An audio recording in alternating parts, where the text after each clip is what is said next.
नमस्कार, खुली बात आकाश के साथ कार्यक्रम में एक बार फिर से आपका स्वागत है। और आज खास चर्चा में मेरे साथ भारतीय किसान यूनियन अनाज के राष्ट्रीय अध्यक्ष पंडित सचिन शर्मा जी मौजूद है। सचिन शर्मा जी विभिन्न किसान यूनियनों में रहे हैं और किसानों की लड़ाई बहुत मजबूती से इन्होंने लड़ी है। कई बार खुद को जमीन पर साबित करके दिखाया है कि वाकई एक किसान नेता को किस तरह से किसानों के हितों की रक्षा के लिए लड़ना चाहिए। बातचीत करते हैं। सचिन जी, बहुत बहुत स्वागत है आपका। बहुत बहुत धन्यवाद सर।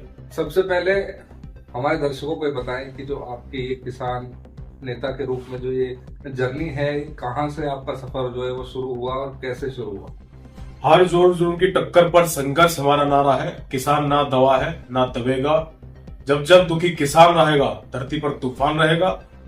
नमस्कार, मैं पंडित सचिन शर्मा, राष्ट्रीय अध्यक्ष भारतीय किसान यूनियन अनाज से। भाइयों, आकाश भाई, मेरा जन्म किसान के घर हुआ, पढ़ाई की। उसके बाद पश्चिम उत्तर प्रदेश में जब देखा किसान की दुर्दशा इतनी खराब यहाँ चल रही है, तो सोचा किसान के लिए, मेरी बचपन से इच्छा थी किसान के लिए मैं कुछ करूं, मजदूर के लिए मैं कुछ करूं। उसके लिए लगातार हमने संघर्ष किया और जो दुर्दशा थी धीरे धीरे आगे थोड़ी सुधरी है। अच्छी तरह अभी कोई सुधार नहीं है, उसके लिए लगातार हमारा संघर्ष जारी है और जारी रहेगा। मतलब किस दौर से शुरुआत हुई थी, किस संगठन के साथ शुरुआत हुई, किस पद के साथ शुरुआत हुई, थोड़ा विस्तार से बताएं। देखिए, पहले मैं भारतीय किसान यूनियन टिकैत में मैं 2008 में आना जाना धर्मों में मेरा रहा था, कोई पद नहीं लिया था। उसके बाद भारतीय किसान यूनियन भानु में मैं जिला अध्यक्ष गाजियाबाद से रहा।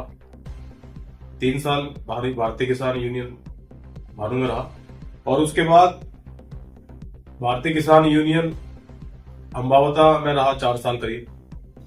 फिर लोक शक्ति, फिर किसान यूनियन, उसके बाद भारतीय किसान यूनियन अजगर हमने बनाया, जिसमें हमने नारा दिया था, अजगर खाता नहीं चबाता नहीं, अत्याचारियों को, भ्रष्टाचारियों को, बलात्कारियों को निगलने का काम करता है। उसके बाद भारतीय किसान यूनियन अनाज की हमने एक घोषणा करी थी हम। अच्छा, तो आपके जो देखिए, आपके जैसे युवा जो लोग हैं वो अक्सर भाई उन्हें समाज सेवा का या राजनीति का शौक है, तो विभिन्न राजनीतिक दलों का रुख करते हैं, लेकिन आपने किसान संगठन का रुख किया, इसकी क्या वजह रही? देखिए, मैंने बताया ना, बचपन से मुझे शौक था मैं किसानों के लिए कुछ करूं। उनके लिए जो उन पर कर्ज लगातार, खाद बीज का जो उन पर कर्जा है, इसको लेके मैं उनकी आवाज उठाऊं स्वामीनाथन रिपोर्ट के लिए। और भी समस्या है, लगातार आप देख भी रहे हैं। तो मेरा बचपन से मेरा मन था और अब तक मैं किसानों की सेवा कर रहा हूँ और मजदूरों की। अच्छा, क्या लगता है समझे किसानों की जो आज के समय में प्रमुख समस्याएं हैं वो आपकी नजरों में क्या क्या है और उनका समाधान कैसे हो सकता है? देखिए, समस्या किसानों की समस्या लगातार हम साफ सुथरी मांग को, एक तो पूरे भारत में वर्धा पेंशन एक समान हो, स्वामीनाथन रिपोर्ट हो, और जो किसानों के ट्यूबवेल के बिल हैं ये बिल माफ किए जाए और यहाँ ट्यूबवेल पे कोई मीटर ना हो। और भी किसानों की समस्या 64% को लेकर हमने लगातार ज्ञापन दिया। 3 काले कानून को लेकर हमने 13 महीने लगातार यूपी बॉर्डर पे हम बैठे रहे और अभी संघर्ष जारी है। अभी जिला मुख्यालय पर पूरे प्रदेश में, भारत में कहीं ना कहीं हम किसानों की समस्या उठाते रहते हैं। अच्छा, क्या लगता है कि जो वर्तमान में केंद्र में, प्रदेश में और तमाम राज्यों में भी भाजपा की सरकार है, लेकिन किसान कितना खुशहाल? किसान का हल किसी के पास नहीं, पर सरकार का हल किसान के पास है। किसान ने भरोसा जताते हुए भारतीय जनता पार्टी को वोट किया, पर अब कोई ना तो सम्मान्य है, ना कोई सम्मान करता किसान का। किसान जाता है तहसील, जिला मुख्यालय पर, ये कुछ अधिकारी ऐसे उठा दिए भाजपा सरकार ने, वो कोई सम्मान नहीं करते, ना कोई सम्मान इस सरकार में बच रहा है। तो इनका जो समाधान है, क्या लगता है कितनी लंबी लड़ाई है किसानों की? किसानों की लड़ाई तो कभी खत्म मुझे लगता नहीं होने वाली है। किसानों के लिए संघर्ष जारी भी रहेगा और किसान की लड़ाई हमेशा रहेगी। अच्छा, अभी हाल ही में एक बड़ा चर्चित घटना हुआ दिल्ली बॉर्डर पर। जी। काले कानून किसानों ने बताया, जो कृषि कानून आया था नया, हालांकि सरकार ने उसे वापस ले लिया। लेकिन जब किसानों ने अपनी बात मनवाने के लिए प्रदर्शन किया तो तमाम तरह की जो सरकार जितना कर सकती थी वो किसानों के साथ किया गया। उसमें कई लोग मौत भी हो गई, कई लोगों की तमाम मुकदमे भी हुए, बहुत सारी चीजें हुई। तो क्या लगता है, क्या देश में आखिर हमारा किसान आज किस पायदान पर खड़ा है? देखिए, देश की रीढ़ की हड्डी है किसान, सिर्फ अन्नदाता नहीं है।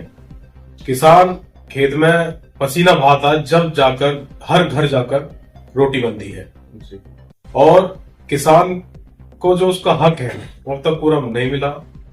फसल किसान का, और दूसरा आपका उसका खर्चा, बीज, खाद और बढ़ते कर्जा से किसान हमारा परेशान है। लगातार 13 महीने जो धरने चले उनको कभी भूल नहीं पाएंगे। लगभग 700 से अधिक वहां किसान शहीद हुए थे। जब लाल बहादुर शास्त्री जी ने नारा दे रखा जय जवान जय किसान का, हम चाहते हैं जितने भी किसान भाई वहां शहीद हुए हर गांव के बाहर, सड़क पर और अलग अलग उनके कॉलेज स्कूल उनके नाम होने चाहिए। सरकार को देखना चाहिए था, अब तक एक भी किसी को ना तो मुआवजा मिला और ना ही किसी कोई उनके बारे में सोच रहा है। तो मैं चाहता हूं किसान लगातार लड़ा, और सरकार के पास इनका कोई समाधान नहीं है। खालिस्तानी तक कह दिया गया कुछ लोगों द्वारा, वो कहने वाले कुछ भी कहते रहेंगे, पर हमारी किसानों की लड़ाई लगातार बॉर्डर पे थी और सबके सामने थी। तो कहीं ना कहीं सफलता थोड़ी बहुत तो आंशिक तो मिली ही। हाँ, सब सफलता मिली 13 महीने में, बस एमएफसी की गारंटी अभी नहीं मिली है, उसे भी हम करेंगे। अच्छा तो सर, अच्छा ये बताइए कि किसानों के लिए आपको यूनियन बनाने की आवश्यकता क्यों पड़ी? देखिए, किसान की सुरक्षा को लेके, जमीन की सुरक्षा को लेके, किसान की आवाज ना दबे इसलिए यूनियन की जरूरत पड़ी। किसान अपना आप को अकेला ना समझे इसलिए किसान को किसान यूनियन की जरूरत पड़ी। चलिए, आप लोनी क्षेत्र से आते हैं और लोनी में भी आपके यहाँ मंडोला में किसान पिछले करीबन 2017-16 से बैठे हुए, 2016 से किसान धरने पर बैठे हुए, लेकिन उनकी समस्याएं आज तक जो है हल ही नहीं हो पाया। देखिए, 2017 में हमने समर्थन किया था किसान यूनियन के बैनर तले। समर्थन करने के बाद वहां भी कुछ भारतीय जनता पार्टी के लोग बैठे थे, विचार नहीं मिल पाए। फिर कांग्रेस ने लगातार उन्हें संपर्क किया, उनको प्रदर्शन में उन्हें समर्थन दिया। एक दिन हमने काले झंडे भी, एक कांग्रेस के नेता आए थे, उनको दिखाए थे। उनसे हमारी अपील थी, भाई तुम चुनाव के समय यहाँ पर आए किसानों के बीच में, लगातार क्यों नहीं बैठे? हम लगातार नहीं बैठे, इसलिए उन्होंने काले झंडे दिखाए थे। और किसानों के साथ हम लगातार है और रहेंगे हमेशा। कुछ लोग हैं जिनसे विचार नहीं मिलते, वो चाहते हैं हम ही यहाँ नेता रहे। हमने उनसे कहा था हम पूरे प्रदेश में इसको फैलाएंगे और लखनऊ तक इसे ले आकर वहां धरना प्रदर्शन करेंगे, पर वो नहीं माने, तो हमने फिर ज्यादा बात नहीं करी। बाकी हम किसानों के साथ हैं।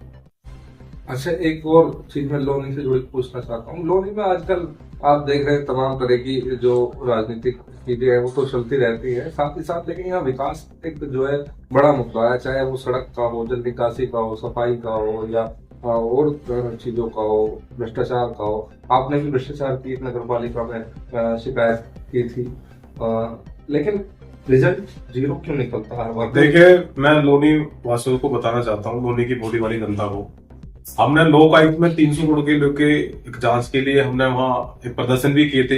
दर्जनों प्रदर्शन हमने वहां किए, मांग भी रखी। लोनी विकास को लेके, लोनी का विकास नहीं विनाश हुआ अब तक, क्योंकि यहाँ सड़कें देख लो, आप सफाई देख लो, नाले देख लो, रोड देख लो, हर किसी में यहाँ घोटाला है। आप देख लेंगे सिरोली गांव से नहर बॉर्डर तक, तो सिंचाई विभाग की हमारी नहर है, वहां नाला बन चुकी है, वहां कई दर्जनों वहां मौत हो चुकी है। उसको लेके अब तक डीएम ज्ञापन लेते हैं और डस्टबिन में गिर देते हैं, कोई सुनने वाला है नहीं। नेताओं को बताते हैं, नेता खुद भ्रष्टाचार कर रहे हैं। तो मिली जुली सरकार, तो चोर चोर मुसेरे भाई। 300 करोड़ का जो घोटाला भी लोक आयुक्त, उसमें लोक आयुक्त से अब विजिलेंस में आ गया है, वो लड़ाई मैं छोड़ूंगा नहीं। और जो भी जिसने भ्रष्टाचार किया है, ठेकेदार हो, नेता हो, चाहे कोई भी हो, उन्हें मैं एंड भर तक छोड़ूंगा नहीं। अच्छा, आप जब इससे पहले आपकी जो यूनियन थी वो अजगर थी, तो आपने अनाज क्यों बनाई? ऐसी वजह क्या रही कि भैया आपको उस संगठन को भंग करना पड़ा और यहाँ आना? देखिए पहले हम टिकैत में थे, उसके बाद भानु में थे, फिर मोहम्मदा में थे जी। कुछ लोग करते हैं जातिवाद की राजनीति। जब हम किसान यूनियन से जुड़े हुए हैं तो हमें तो वही किसान रहकर और किसान देखकर ही हमें राजनीति करनी चाहिए। किसान की कोई बिरादर नहीं होती। और दूसरा विचार किसी के नहीं मिलते तो भारतीय किसान यूनियन अजगर से हमने इस्तीफा दिया, भारतीय किसान यूनियन अनाज हमने बनाई। अच्छा, उद्देश्य क्या है आप लोगों के कि भाई आपको क्या करना है भविष्य में? भविष्य में हमारी अपील है युवा साथियों से, तो नई तकनीक है उनको अपनाइए और खेती करिए। और ज्यादातर जो जैसा माहौल, जैसी संगत वैसी रंगत, अपने आप को बदलिए। जो संगत है वो जो रंगत है, मतलब पढ़िए, पढ़ाई में ध्यान दीजिए ज्यादातर, क्योंकि बाबा भीमराव अम्बेडकर ने कहा था ये पढ़ाई वो चीज है, ये शेरनी का दूध है, जितना ढाड़ेगा उतना ही लड़ेगा। तो इसको लेके हमने ये युवा से अपील है, जो आपके खेत है उनको बोझ ना समझिए, उन्हें सम्मान समझिए, और नई तकनीक आ रही है उनको अपनाएं, और सम्मान के साथ किसान को कंधा जो है उसे सोचा करिए। जी। अच्छा सर, ये बताइए कि लोनी में क्या यूपी में और देश में भी अभी चुनाव आने वाले हैं? अभी तो पंचायत चुनाव आएंगे, उसके बाद विधानसभा चुनाव आएंगे, तो क्या सचिन शर्मा कभी अपने आप को लोनी से एक जनप्रतिनिधि के रूप में भी देखना पसंद करेगा? नहीं, अभी तो नहीं। जनता अगर युवा साथी जनता हमें चाहेगी, मौका देगी तो बिल्कुल लड़ेंगे चुनाव। जी। तो किस स्तर का वो चुनाव रहेगा? क्या नगर पालिका, नगर निगम, या विधानसभा या लोकसभा, किस स्तर का चुनाव है? देखिए जैसा वो समय बताएगा किस स्तर का चुनाव रहेगा। बाकी अगर जनता ने मौका दिया, नगर पालिका हो, विधानसभा हो या लोकसभा हो, जनता समझेगी या साथ देगी तो उस तरीके से हम चुनाव लड़ेंगे। अच्छा, लोनी के नेताओं के बारे में कुछ कहना चाहेंगे कि जो लोनी आज पिछड़ रहा है? आप या तो दिल्ली सहारनपुर रोड ले लीजिए, लोनी बंसला की तरफ से आ जाइए या पुस्ते की तरफ से आ जाइए, लेकिन तमाम जगह सिर्फ गंदगी और गड्ढे और तमाम जो अव्यवस्थाएं हैं वही आपको दिखाई देंगी। तो कुछ दो शब्द कहना चाहेंगे? मेरा कहना सिर्फ ये है, लोनी की भोली जाली जनता जो आपका सबका साथ देती है, इनका विनाश ना करके, अधिकारी जो भ्रष्ट अधिकारी हैं इनका साथ ना देके लोनी के विकास पर अगर तुम नजर गिरोगे ना तो विकास बहुत आसमान छूगा। पर आपकी जो नीति रणनीति क्या है, ये लोनी की जनता भी अभी तक नहीं समझ पाई और ना ही समझेगी। लोग सिर्फ ध्यान दे रहे हैं अपना घर बनाने में, अपना परिवार बनाने में और अपना व्यवस्था करने में। तो आप सब समझदार हैं। सबसे अपील यह है, जो भी जनता के साथ खड़ा होगा वही यहाँ का नेता होगा। जय जवान जय किसान। आपने अभी हाल ही में खनन मंत्री के पुतले को बैन करने की बात कही थी, और लोनी के जो विभिन्न जगह हैं उन पर जो यमुना में खनन किया जा रहा है उसको आपने कहा था कि भाई नियमों के विरुद्ध किया जा रहा है, उसको लेकर आप बड़े प्रदर्शन की तैयारी में है। तो वो क्या हुआ उस योजना का, और आप कब जो है उसके खिलाफ कार्रवाई की, क्या करेंगे? देखिए लगातार हमने शिकायत करी है, हमने ट्वीट किया, ईमेल भी किया, फैक्स भी किया हमने। हमें नहीं लगता 2023 में बांध टूटा था अलीपुर का, उसको लेके हमने शिकायत करी एसडीएम को भी, डीएम को भी, कमिश्नर साहब को भी, और फैक्स किया था हमने माननीय मुख्यमंत्री जी को भी। हमने बताया था शासन की मिली भगत से, जो भी किसान वहां शिकायत करता खनन माफियों की, इनके ऊपर तक कितने नेटवर्क हैं, उनके साथ ये मारपीट करते हैं, शिकायत जो करता है उनके साथ झूठी एफआईआर दर्ज होती है, और वो बेचारे किसान वो डर जाते हैं और डर के वो इनकी शिकायत नहीं करते हैं, उनका झूठा मुकदमा लगा देते हैं। लगातार ओवरलोडिंग को लेके पूरे लोनी के रोड सारे खराब कर दिए उन्होंने। हवा पानी सब बदल चुका है लोनी का, रेत उड़ता पूरे रोडों पर, सारे रोड खराब कर दिए। अभी बांध तुम देखना, अलीपुर जो रास्ता है सारा इतना दलदल हो चुका है, शिकायत करते कोई मतलब नहीं। एनजीटी की धज्जियां उड़ाने लगा था, इन्हें कोई डर नहीं है, कोई खौफ नहीं है, पता नहीं कौन इनसे मिला हुआ है, कहां तक इनकी पहुंच है किसी को पता नहीं है। और लगातार हमारी जारी रही लड़ाई, और हम इसको लेके जिला मुख्यालय पर काली पट्टी बांधकर हम खनन मंत्री का पुतला भी फूकेंगे इसमें जल्द। अच्छा, क्या लगता है कि लोनी की जो समस्याएं हैं उन पर कितना ध्यान दिया जा रहा है? जो विकास की नीति है वो कितनी कारगर साबित हो रही है? देखिए नीति कोई भी साबित नहीं हो पा रही है। आप रोड देख लो, आप नाली देख लो, आप नाले देख लो, लगातार आप देख रहे होंगे, क्योंकि नहर बॉर्डर देख लो आप, उसका सोनीकरण होना चाहिए। लोनी जाम देख लो, लगातार वहां जाम बढ़ता जा रहा और बढ़ता जा रहा। और लगातार लोग कह रहे हैं मेट्रो आ गई है मंडो तक। हम तो कह रहे हैं जब तक रोड नहीं होगा तो मेट्रो तक आदमी पहुंचेगा कैसे। इसको लेके हमने कई बार शिकायत भी की नगर पालिका में, लगातार भ्रष्टाचार। आप सरोली गांव से नहर बॉर्डर तक देख लो, दर्जनों वहां मौत हो चुकी है, आज तक कोई मुआवजा नहीं। नहर को नाला बना चुके हैं, लगातार सफाई कर्मचारियों द्वारा लाखों का नुकसान, घर बैठे पैसे लोगों पे आ रहे हैं। इनकी अगर जांच हो जाए ना तो सब जनता के सामने नंगे हो जाएंगे। अच्छा सर, देखिए प्रदूषण एक बहुत बड़ा मुद्दा है और लोनी क्षेत्र में तो तमाम अवैध इकाइयां जो है वो चलाई जा रही हैं और तमाम तरह के जो नियम कायदे कानून हैं उनको बिल्कुल ताक पर रख करके काम किया जाता है। तो आप लोग इसकी आवाज क्यों नहीं उठाते? इसकी हमने कई बार आवाज उठाई, हमने ज्ञापन भी दिए और ये शासन प्रशासन की मिलीभगत से ये काम चल रहा है। लोनी का पानी बिल्कुल जहर बन चुका है। आपने देखा होगा गांव अगरला, दौलत नगर और पंचलोक और चर्च कॉलोनी, टोनका सिटी, वहां के किसान इतने परेशान हैं। नालों में से, उनके नलकों में से जंग का पानी निकल के आता है, जहर निकल के आता है, एक ही बीमारी से, कैंसर की बीमारी से। वहां के किसान परेशान है, कईयों की वहां मौत हो चुकी है। लोनी की हवा, पानी, सांस लेना बड़ा दुश्वार हो चुका है, सब कुछ बदल चुका है लोनी का। अच्छा, लोनी की अगर बात करूं, जो जिम्मेदार लोग हैं, जो जनप्रतिनिधि पदों पर बैठे हुए हैं, क्या लगता है क्या जनता के दिलों में वो घर बना पाए हैं, बसा पाए हैं, या आने वाले समय में इसका जो खामियाजा है उन्हें भुगतना पड़ेगा? देखिए, मैं तो कहना चाहता हूं या तो आप सब सुधर जाए, वरना लोनी की भोली वाली जनता सुधारने का काम करेगी। क्योंकि सबके कर्म सामने आते हैं, जैसा फल करता है वैसा फल मिलता है। क्योंकि झूठ बोलने से कुछ नहीं होने वाला।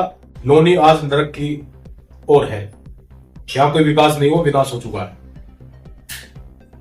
तो क्या लगता है क्या जो जिम्मेदार लोग हैं उन्होंने उनकी जिम्मेदारी के बिल्कुल थी? अगर लोनी का विनाश हो रहा है तो जिम्मेदारी तो उन्हीं की बनती है। हाँ भाई, जनता ने लोगों को जिताया है, जनप्रतिनिधि बनाया है, तो उनको देखना चाहिए ना। हमने तो लगातार भ्रष्टाचार की लड़ाई लड़ी है, हमने शिकायत करी है, हमने लोक आयुक्त से लेकर विजिलेंस तक अब तक लड़ाई लड़ते आ रहे हैं और जांच चल रही है भाई बहुत। वहां अगर वो जांच पूरी भी होने वाली, मुकदमे दर्ज होंगे लोगों पे।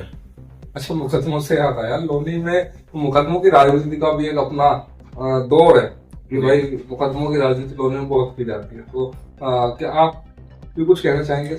नहीं, मैं कुछ नहीं, मैं इन चीजों में नहीं पड़ा हूँ। मैं तो अपनी लड़ाई लड़ता हूँ, किसानों की लड़ाई लड़ता हूँ, मजदूरों की लड़ता हूँ, प्रदूषण को लेकर और किसानों की और मजदूरों की समस्या को लेकर लड़ाई लड़ता हूँ। मैं मुकदमेबाजी में आज तक नहीं पड़ा, ना पढ़ूंगा। बिल्कुल। तो ये थे पंडित सचिन शर्मा जी, जिन्होंने साफ तौर पर ये कहा है कि किसानों की जो लड़ाई है उसे ये लड़ते रहेंगे और अपनी जो किसान भाइयों के लिए कर रहे हैं और बेहतर करने का उसे प्रयास किया जाएगा। और जो अपने क्षेत्र के साथ साथ देश प्रदेश की समस्याएं हैं उनको लेकर भी लगातार संघर्ष किसानों का भारतीय किसान यूनियन अनाज के माध्यम से चलता रहेगा। आप बने रहिए हमारे साथ।